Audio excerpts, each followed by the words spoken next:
श्री राम जी अयोध्या से वन की तरफ जा रहे थे तो सबसे पहले उनकी भेंट केवट से होती है।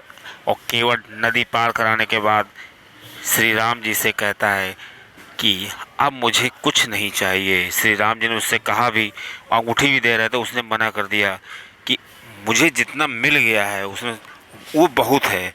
आदमी मांगना कब बंद कर देता है? जब उसको उसकी क्षमता से ज़्यादा मिल जाता है। और केवट को तो इतना मिल गया था कि वो उस जन्म में का कई जन्मों तक उसको संवार नहीं सकता था, क्योंकि जिन पदों के, जिन चरणों के धूल पाने के लिए ऋषि मुनि दसियों हजार साल तपस्या करते हैं, उन चरणों को केवट ने अपने हाथ से पखारा था। इसके बाद वाल्मीकि जी से मुलाकात होती है। तो वाल्मीकि जी श्री राम जी के पास जब सामने सामने होते हैं तो वाल्मीकि जी कहते हैं, मैं आपका मर्म जान गया। अब लक्ष्मण जी को समझ में नहीं आता है। लक्ष्मण जी कहते हैं कि आपको जो मिल रहा है, कह रहा है कि मैं आपका मर्म जान गया। वो केवट मिला था, केवट ने भी कहा था मैं आपका मर्म जान गया। इधर वाल्मीकि जी भी कह रहे हैं।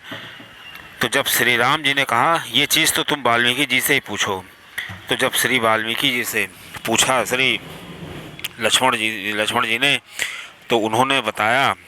श्री तुलसीदास जी कहते हैं, सोई जानहि जही देहु जनाही। मतलब ये श्री राम, इनको वही जान सकता है जिसको ये जनाना चाहते हैं, और नहीं तो कल्पों बीत जाएंगे, इनको समझ नहीं पाएगा। और जिसको श्री राम चाहेंगे वो तुरंत उनको जानने लगेगा। और एक और ख़ास बात थी, श्री तुलसीदास ने कहा है, सोई जानहि जही देहु जनाही, जानहि तुमहि होई जाई। और एक बार जो श्री राम को जान गया वो उन्हीं का हो जाता है। तब जाके लक्ष्मण जी को समझ में आया कि ये क्या कह रहे हैं। दोस्तों, ये चीज़ केवट ने भी कही थी। दोस्तों, मेजर टिप्स सिंगनम चैनल में आपका स्वागत है। आपको जानकारी अच्छी लगे तो वीडियो को ज़रूर शेयर करिएगा। दोस्तों, श्री राम या जो इष्ट होते हैं हमारे, किस चीज़ के भूखे होते हैं? वो केवल प्रेम के भूखे होते हैं। उनको भोग नहीं चाहिए, कोई चढ़ावा नहीं चाहिए, उनको किसी तरह की कोई ढकोसले की चीज़ नहीं चाहिए। और दोस्तों, कहा जाता है जब भी हम सत्कर्म करते हैं, केवल सत्कर्म करने से ही दान पुण्य करना ही चाहिए। जब भी किसी प्रकार का हम सत्कर्म करें तो ये ध्यान रखें कि वहाँ पर ईश्वर ज़रूर होंगे, किसी न किसी रूप में। वो कुत्ते के रूप में हो सकते हैं, बिल्ली के रूप में, चिड़िया के रूप में, चींटी के रूप में। इसलिए एक के बाद एक सत्कर्म करते रहना चाहिए। सत्कर्म करते हुए पीछे मुड़ के नहीं देखना चाहिए, क्योंकि जब भी सत्कर्म आप करेंगे तो आपके पास कोई न कोई ईश्वर ज़रूर होगा। दोस्तों, इसी तरह जो बहुत ही एक प्रसिद्ध किस्सा है कि जो नामदेव जी थे, उनको भगवान के दर्शन हुए थे।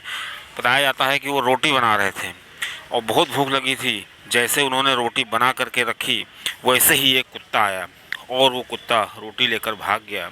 अब दोस्तों, अगर हम आप लोग होते तो क्या करते?